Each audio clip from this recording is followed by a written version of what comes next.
Welcome to Real Talk, Real Estate Discussions with Andrew Kirsh. In each episode, Andrew interviews industry leaders. We'll hear their real-time opinions on today's market, their background and unique career highlights, and guidance for newcomers into the industry. You can find this show at sklarkirsh.com and on YouTube, LinkedIn, Apple Podcasts, Spotify, Google Podcasts, and more. Now here's the host of Real Talk, Andrew Kirsh. Welcome to another episode of Real Talk. Hope everyone had a wonderful Thanksgiving. I know me and my family did. I just want to say thank you to all my listeners, to all of our Sklar Kirsh clients. Without you guys, wouldn't have a show and wouldn't have a law firm. So really appreciate you all. This week on Real Talk, we have Mark Weinstein, the founder of MJW Investments on the show. Mark is a born and bred Los Angelino, like myself. He started doing deals in downtown LA well before it was in vogue, in the mid-90s when Staples Center was being built. He talks about the growth of downtown LA and what it is today, unfortunately, and how he pivoted and entered the sub-asset class of student housing and the types of universities that he selects for his student housing investments. I hope you enjoy my conversation with Mark Weinstein. Welcome to another episode of Real Talk. I am here with my good friend, client, YPO colleague, Mark Weinstein, founder of MJW Investments. Mark, how you doing? I'm doing good. It's good to be here. You have a beautiful new office. Well, Mark, thank you so much for coming in. You're the second person to experience the new studio, and it's great to have you. Good to be here. So, in case, look, everyone knows you in LA, but in case there's some audience members of mine who've been sleeping under a rock, why don't you briefly talk about MJW? We'll dive in and then we'll go into your background, but just what is MJW? So MJW Investments, something I started about 40 years ago. 40? You're only like 38. I'm only 38, but actually if my kids listen to this, I'm 37. But we started out doing apartments and some development, and we're mostly a student housing owner-operator and also multifamily owner-operator. And as you guys have worked on both product types for us, and we have about 1.5 billion square feet of apartments, storage, student housing, and a few other asset types, but majority student housing. And we are located in West LA. I grew up in Canoga Park, and I'm a local guy. So let's get into that. Canoga Park. So tell me about growing up there. So it's a little sleepy community. It's a working middle class community in San Fernando Valley. My high school was kind of a melting pot of different nationalities, but a good school. What was that? What high school? It was Canoga Park High School. Canoga, okay. And I lived down the street from the school. And, went to elementary school in the area, junior high, high school. I'm still friends with some of my friends from elementary school, actually.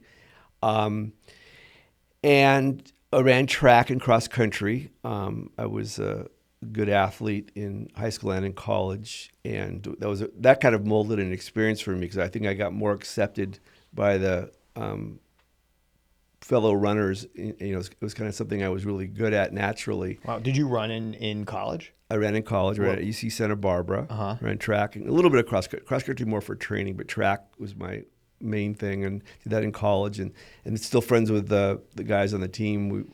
We have reunions up in Tahoe, and we do Zoom sometimes, and it was a great brotherhood, and fraternity for me was track. Sure. And Friday night spaghetti dinners with all the team. Because you have to carb up. Got to carb up. Is that I played baseball in college, but I also ran cross country as a way to train for my main sport in high school. And I remember the carving up. Do you think track runners and cross country runners have the same diet today than they did 30, 40 years ago? No, I think with technology and all the new information on diet, I think it's probably a little different. But, the carb thing still makes sense to me for long distance running. But I'm sure they're healthier than we were. We ate a lot of carbs. Yeah. Do you still run today? I don't run. I do the elliptical and bike. I stopped running a long time ago because I had a lot of injuries from running. Yeah. And I wanted to be able to exercise long term. I exercise every day, and so the running was a little bit too much pounding. Yeah. So all right. So you went to UCSB, and what did you do after graduation? I always wanted to be a lawyer like you, so I went to law school because that was something that I wanted to do when I was very young. And I went to Loyola Law School in Los Angeles, and I lived downtown area to be able to walk to school. And it seems like a long time ago. Wow. And then did you practice law? I practiced law for about 2 years. See, this is where you got smarter than I am. Yeah, basically what happened was I really wanted to do philanthropy, and I didn't think as a lawyer I was going to make enough money. And so I saw people doing real estate, and I go, whatever this real estate thing is, I think I can make more money doing that, and I can make a bigger impact on the community. And so while I was in law school, I organized my first deal. And what was it?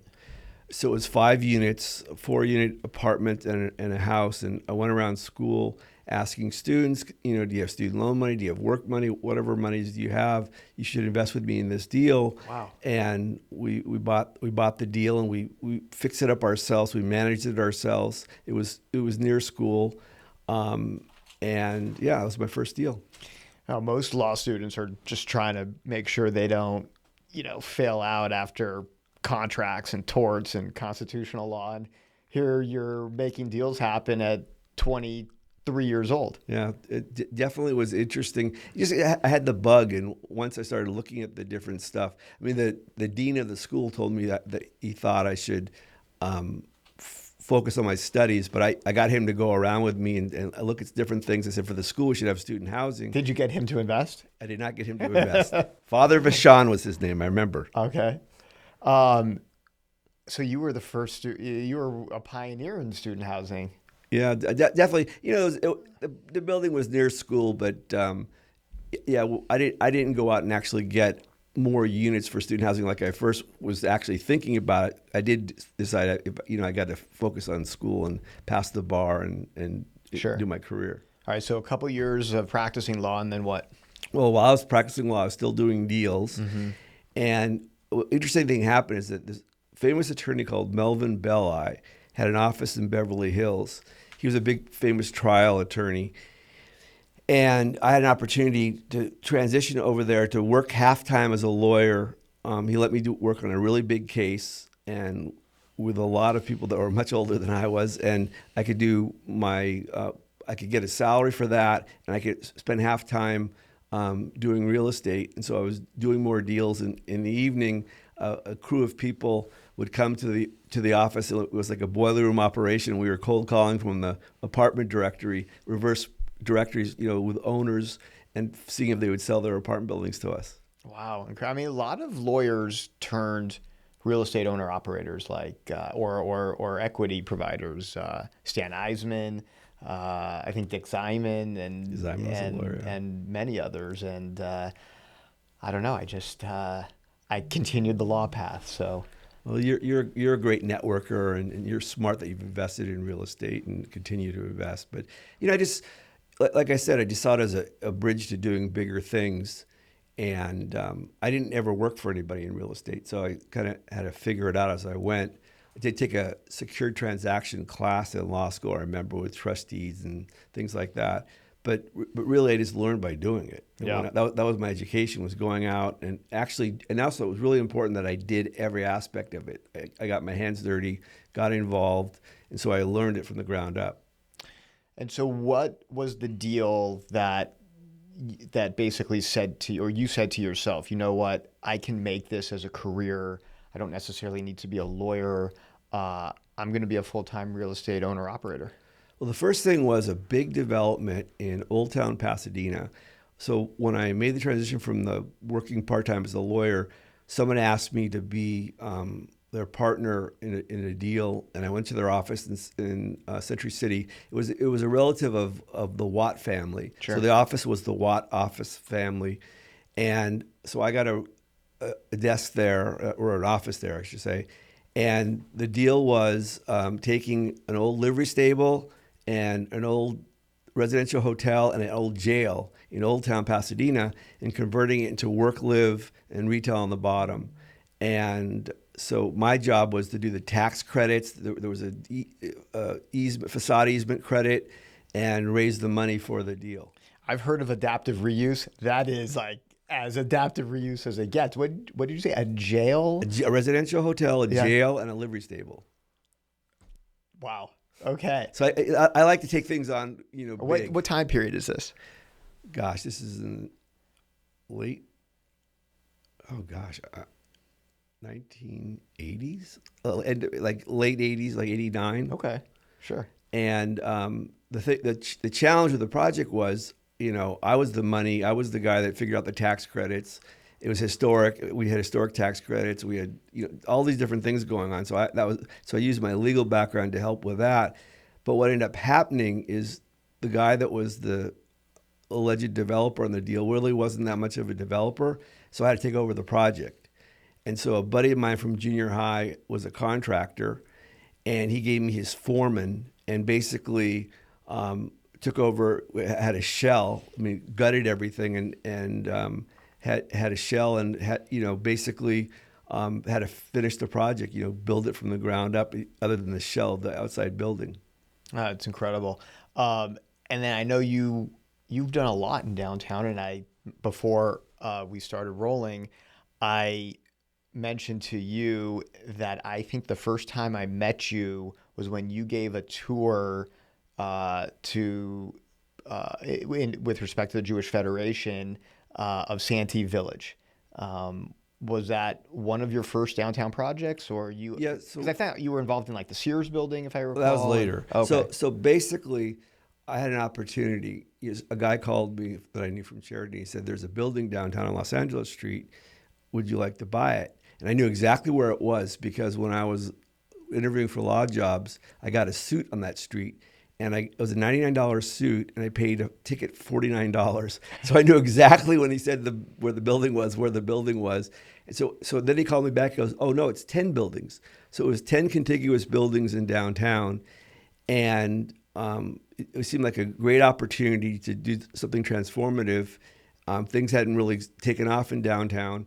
What are we talking about? Early 2000s or 90s? This is 1998. 98. So Staples Center was under construction. Mm-hmm. But you still hadn't seen the effect of. I hadn't seen the effect of it. Yeah. But so one of the things that I did was because I knew that in Denver and Dallas they had transformed their downtowns, especially Denver with the sports stadium and how it went into the broader community. And so I went and I used the YPO network to go and meet the mayors, the developers, the transportation people, everything, to learn what they did in Denver in particular, and how could I apply that to LA and turn into building to mixed use, residential, commercial, with lofts and condos, and that was the plan, and that's what we ended up doing. So how big of a project was that, both from a square footage standpoint, unit count, and total capitalization? God, capitalization is hard because it was a long time ago, but it was about 500 units, 100,000 feet of retail, 2 creative office buildings, an intermodal parking structure, and done in 3 phases. And it was all built as condos. The first phase I did as residential, at least, that was built as condos. And I also condoed the bottom floor. So I ended up getting a Rite Aid, a food court, a little market, but they were all condos. So all the retail is condo. What was interesting is how I got Rite Aid to come into the building. So Rite Aid thought they already had downtown location. Why do we want to be in the fashion district where these projects were? Right. And so I basically told a bunch of people in some of the other office buildings, when I come by at this time, I want you all to come down and saying, "We're your client. We're your client." Because they were wondering where are our clients going to come from? Where would the people come from? So I got the people from the office buildings to come down and say, "Hey, we'll be your client." Yeah. And so I got Rite Aid on a really great lease, and got the other retailers, and it was hard because downtown hadn't been proven yet, so it was a lot of hard work. Today, development or even adaptive reuse is challenging with the city, even though we need so much housing. But so many of my developer clients are frustrated by just the bureaucracy. I mean, it takes LADWP months and months, and in some case, a year or two to turn the power on and give final certificate of occupancy. What was it like in the mid to late 90s working with the city? Was Reardon the mayor then? No, it was Han. Han. Okay. I mean, what was it more collaborative? I mean, how We how made it was collaboratively. Yeah. One of our secret sauces, and even to today, we partnered with DWP. We partnered with the fire department. We we told when we were doing this project, we got the building department on board. We got the planning department on board. We set up meetings and collaboration. The head of the building department was very collaborative, and basically, like, we developed these really amazing relationships, and we were hearing about all the problems other developers were having. They were doing shortcuts, or they were just fighting with the city. And so we found a way to get along, and also the adaptive reuse ordinance made it a lot easier. The requirements were a lot less, but just there was I have so many stories of things that we did with all the different departments. And when we had our grand opening, they were proud because they felt an ownership interest in making the project happen. So I think it was about how we approached the relationships. And we had those relationships for many, many years until some of the people retired. Yeah. And how did you capitalize this type of deal? Was it a friends and family raise or an institutional raise? Neither. So basically, when I did the deal, I thought this is too risky to get investors. And so what I did is I got a 95% loan at 12% interest only and non-recourse. And I verified that with their attorney, that if this thing didn't work out, all I had to do is hand them the keys. And so that made me feel a little more at ease, even though I was never going to hand it back. Who was the lender? It was AmREIT. It was a Amresco formed a REIT. Okay. And I had worked for them. I'd been a receiver. I'd worked for them, so they knew me. So their loan committee knew me. So that was a big advantage. The second thing is that when they credited the security deposits, it was a 97% loan. And then the broker gave me some of his commission. So I leveraged into this deal with virtually no money down. But I had to put money into it once we were going. And the biggest thing I had to do is I had to lease the retail to these other fabric companies to be able to eventually refinance out of that loan.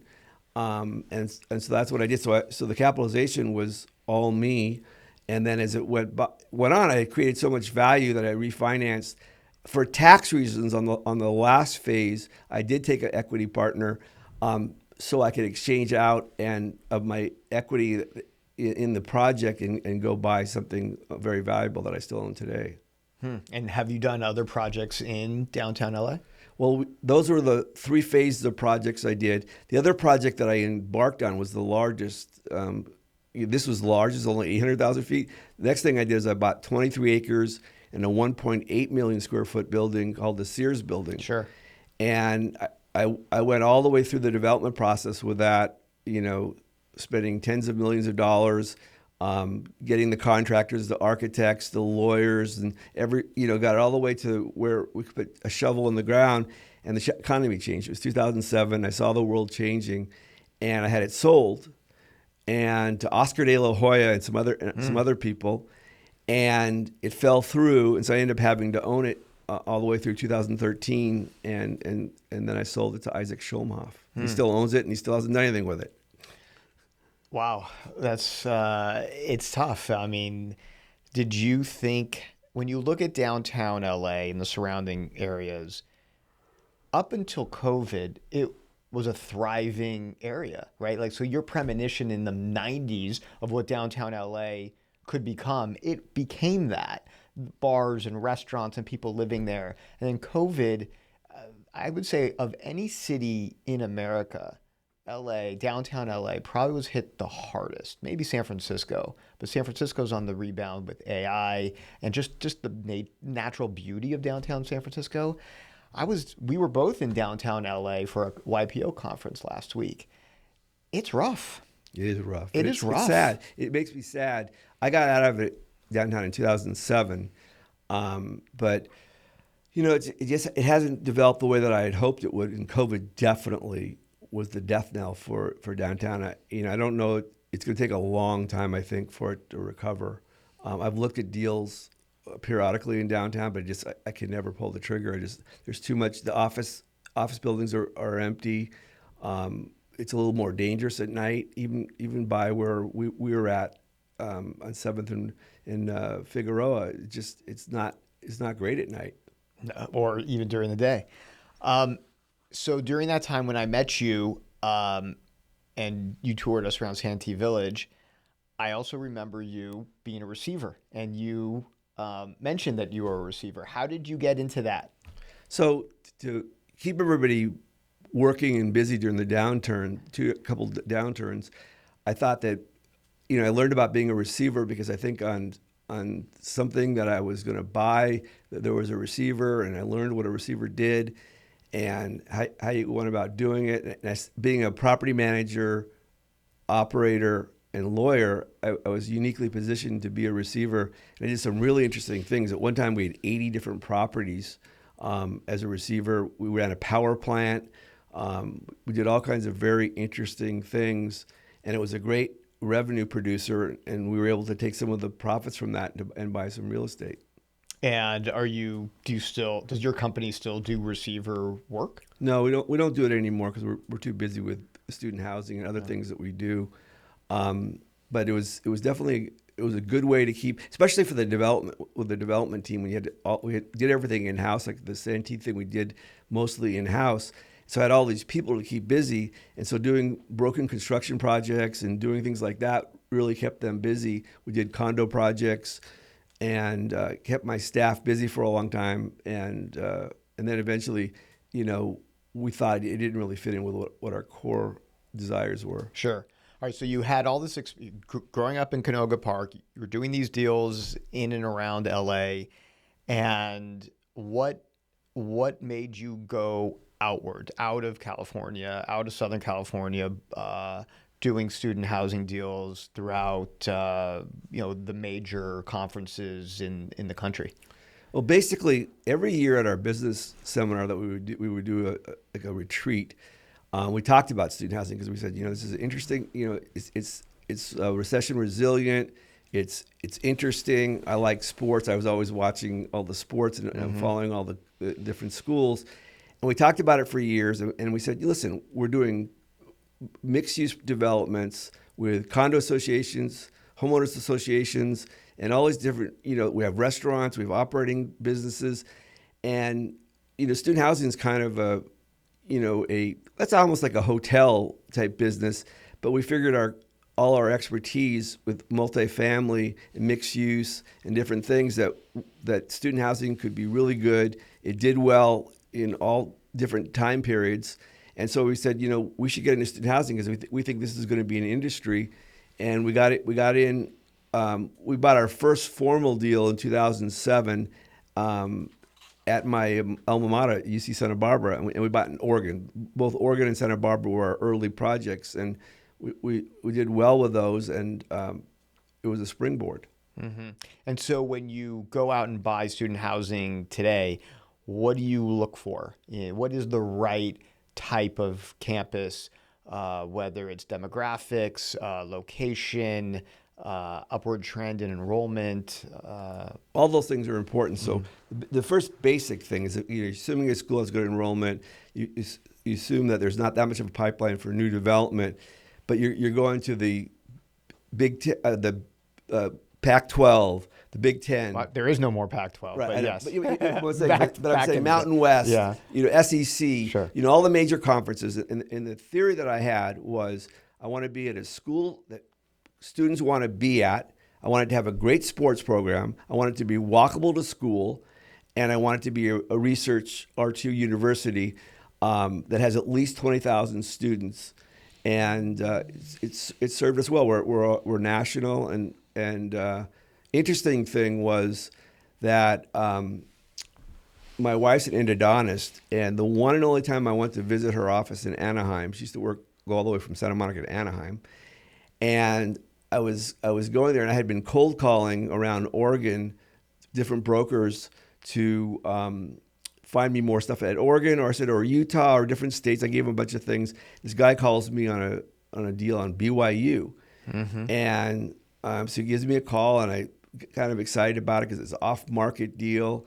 And I go back to the office the next morning, and I write an offer, and we end up getting into BYU, and it's been a grand slam deal.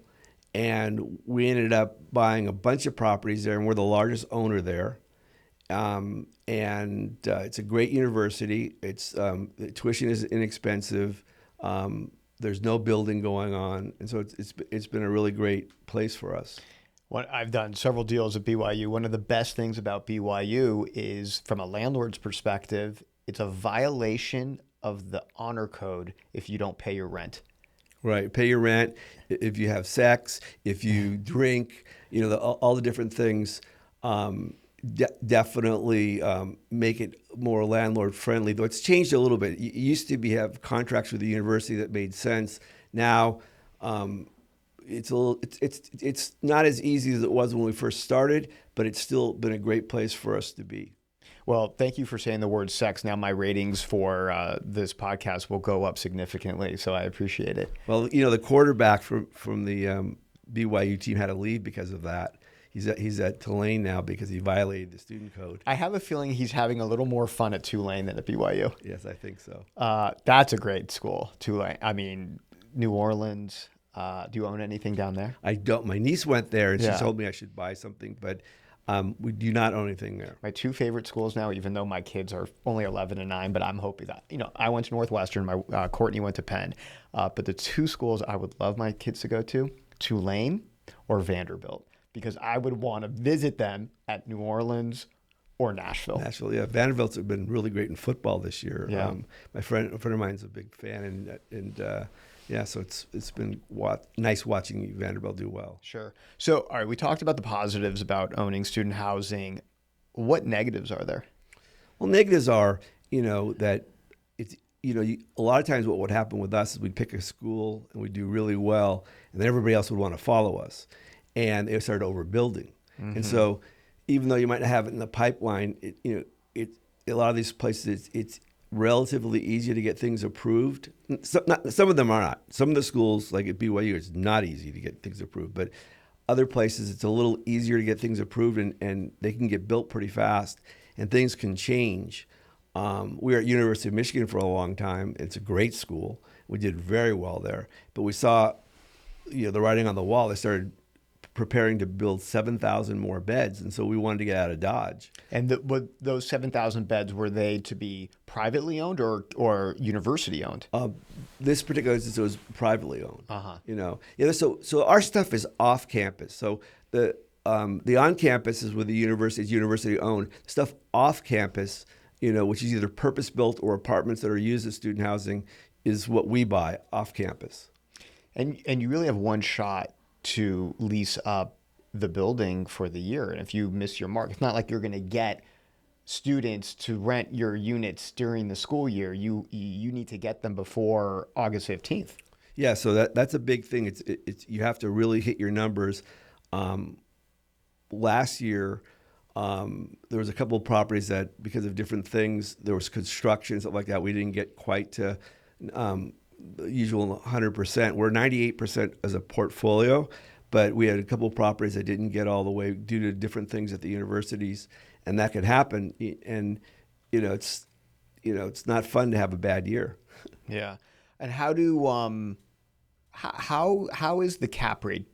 What's the cap rate delta between owning a student housing deal versus an apartment deal? If you're comparing similar markets?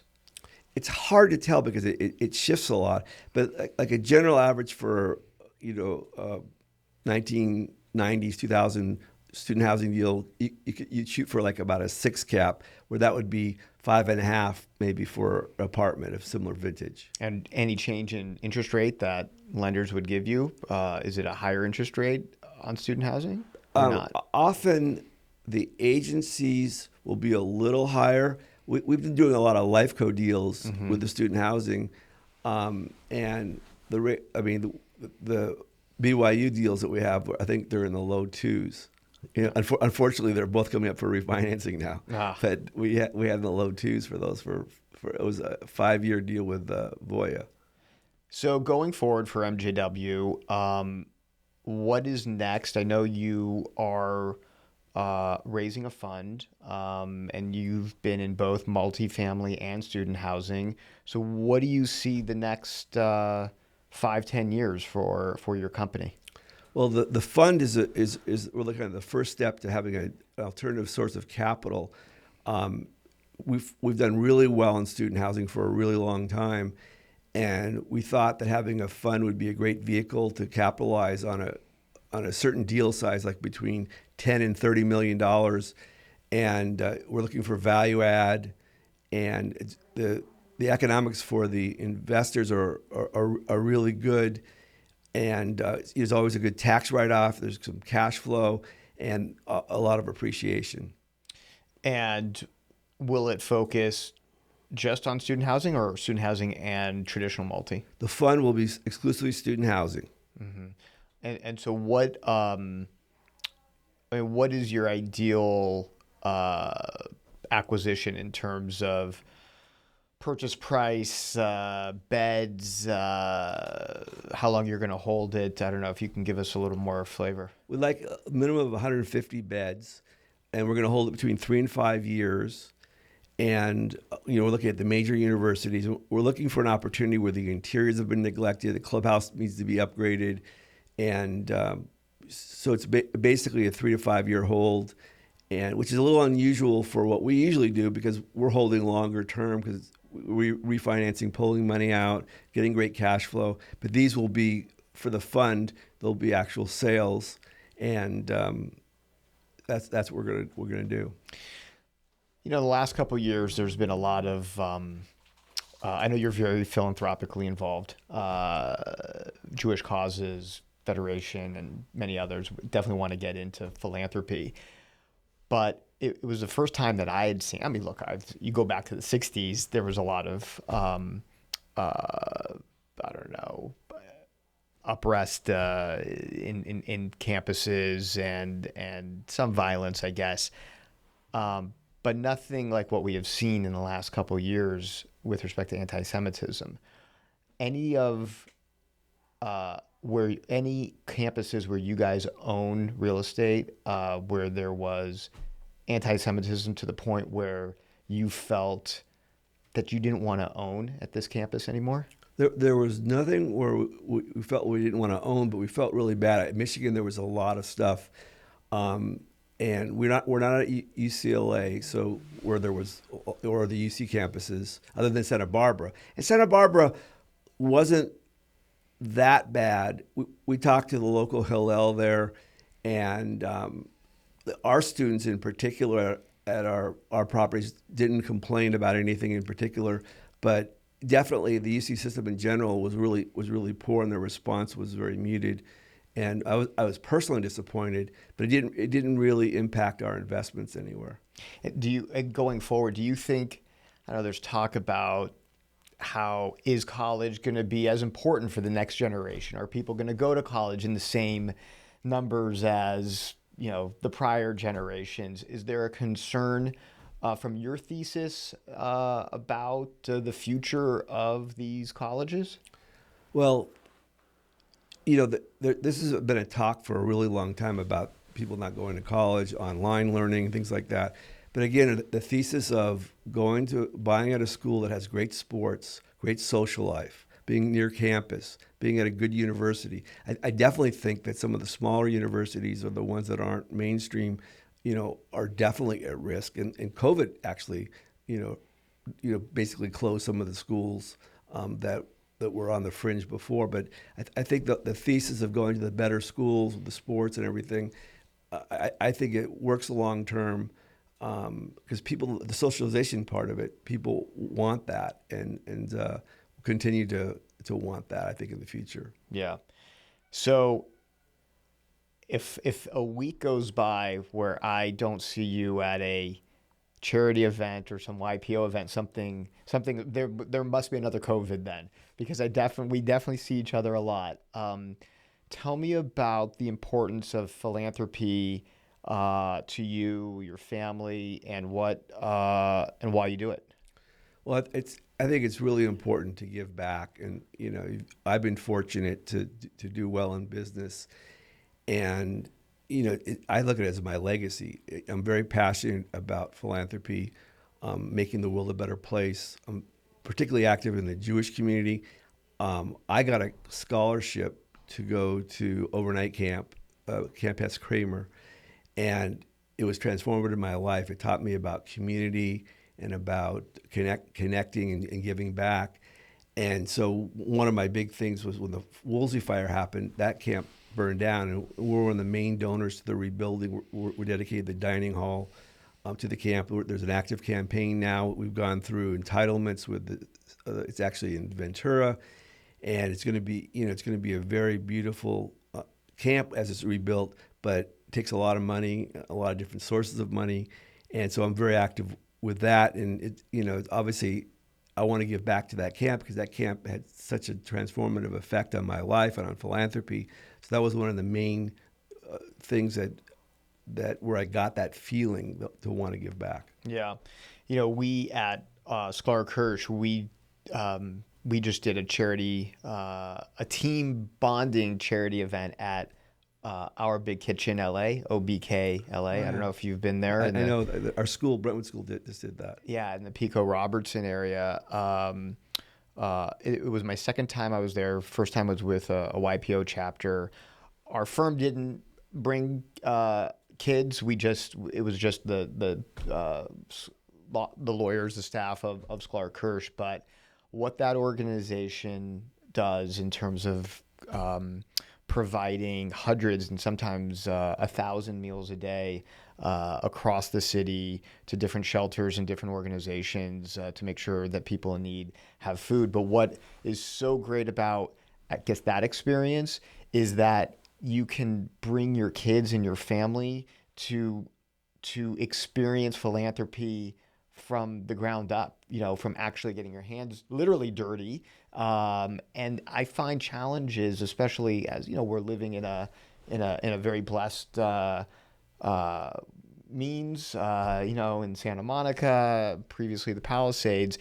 It's one thing to write a check, but it's another thing to get kids, and you have young kids like myself, to have them understand about charity and get them involved in charity. And so how do you, as a philanthropic person, get your kids to understand about philanthropy? Well, first thing is that we have had a lot of events at our house, and we explain, people come, whether it's APAC, the camps, and other charities that I've been involved with, have come to our home, and the kids meet the people, listen to the speeches, learn about the organizations. So that's one way. And also just by doing all the different things that we do, the kids see it.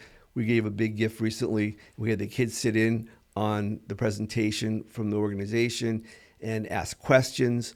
We also take them on a hands-on. MJW does a hands-on thing with foster kids, where it's a day where they get to go shopping for different things that are brand new stuff supplied, like luggage and clothes.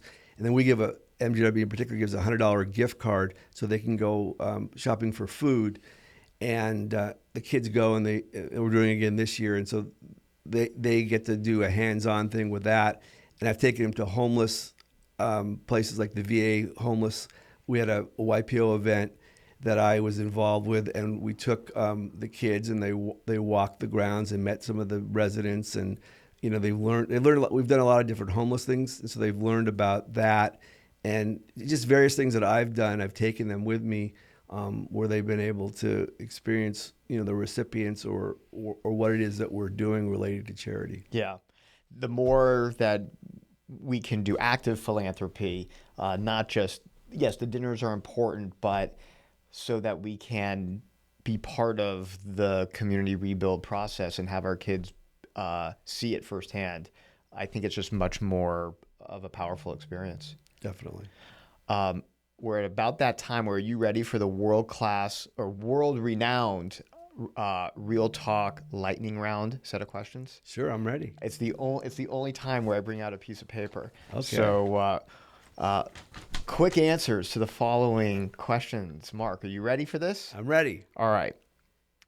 The best show that you are currently watching or maybe recently finished? SWAT. I don't think I know that It's one. on Netflix, and my son it's something I do with my son, actually my wife too. And last night we watched the end. It's eight seasons, and I haven't watched all of the beginning. I started watching with him kind of in the middle, and I got totally addicted to it. And it's about SWAT in L.A., and it's high action, very interesting, and it usually ends on a positive note at the end of each session. Wow. By the way, that was the most emphatic answer that you've given in the last 35 minutes. So I'm going to have to check out SWAT. I just finished, let's see, Nobody Wants This. Oh, I watched that too. That's great. That's a good I show. love that one. I'm in the middle of that one. Yeah, that's a good show. The Diplomat, Black Rabbit, I don't know Black Rock. Jason Bateman with long hair. Jason Yeah, Bateman. yeah. We go to a lot of YPO events together. We were just at one in LA, and Mike Milken spoke to us. Alex Rodriguez spoke. Oh, that was A-Rod. That was great. A-Rod, Ryan Reynolds, and many others. You've been in YPO for many years. What's the one or two best YPO events that you've attended? I've also done a lot of charity events with YPO where we hands-on things with the kids, where we put together furniture for people that had their first apartment out of homelessness, and that was kind of an impactful event. But I put on a homelessness event for multiple chapters, and that was very rewarding and a very big success. I think I was at that event. You were. In Hollywood, right? Yes, it was in Hollywood. Yeah. So you've been to a lot of campuses around the country. What's your favorite college campus? UC Santa Barbara. All where right. I mean, went. come on. You went there. How about excluding the one that you attended? Although UC Santa Barbara is gorgeous. I mean, Michigan's pretty cool. Yeah. I did not go to any of the games, but it's the big house is their stadium, and that's quite an event to go to one of their football games. But I was invited, but I never actually made it. Yeah, that's a great campus. In 1995, Northwestern football went to Michigan, and we beat them. I still remember, I think it was 17-15. And let's just say we didn't act responsibly at certain bars at Michigan, and we deserved to get our ass kicked when we were just these rowdy Northwestern fans. Well, it was a good victory for you. It was. All right, a couple more. How about the best advice you've ever received? You know, it was after the fact, but Howard Marks, the guy from Oak Tree, told me you have to manage your downside. You know, you can always look at your upsides, but if you get singles and doubles, you're doing good, but you really got to manage your downside. And that was something that I, early on in my career, didn't think a lot of. And now I think much more about it. Yeah. No, that's great advice. What about, I mean, I know that you meet with a lot of people who are coming out of college looking for advice to get into the real estate business. What advice do you give to people who are 22, 23 years old and they want to be the next Mark Weinstein? Well, I think, you know, internships are a really good way to start, because sometimes, you know, the firms aren't hiring, and you basically challenge the firm and say, listen, I'll work for free at first, and then if you want to pay me later, then you can pay me. And, you know, just get your foot in the door, you know, get experience. Don't say, oh, I want to be a developer, I want to do this, I want to do that. Get to a firm where you can get the most experience, learn a bunch of stuff, become valuable. You know, take courses, you know, at the extension at UCLA, at USC, and different places where they have extension courses on real estate. You know, learn analysis and learn as much as you can. Be a sponge. Yeah, absolutely. And if you weren't in the real estate business, what business would you be in? I'd be in philanthropy full time. Okay. That would be my passion. That's great.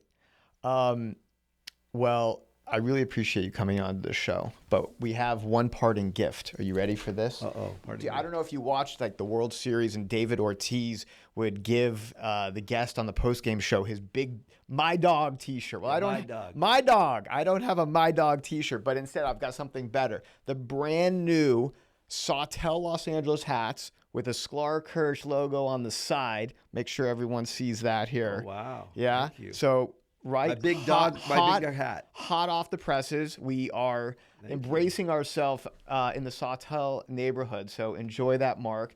I really appreciate your years of friendship, business relationship, but thank you for coming on to the show. Thank you for having me. It's been great. And that's another episode of Real Talk. You've been listening to Real Talk, Real Estate Discussions with Andrew Kirsh. You can catch prior episodes at sklarkirsh.com and on YouTube, LinkedIn, Apple Podcasts, Spotify, Google Podcasts, and more. Thank you for your positive reviews, comments, and for sharing the show with others.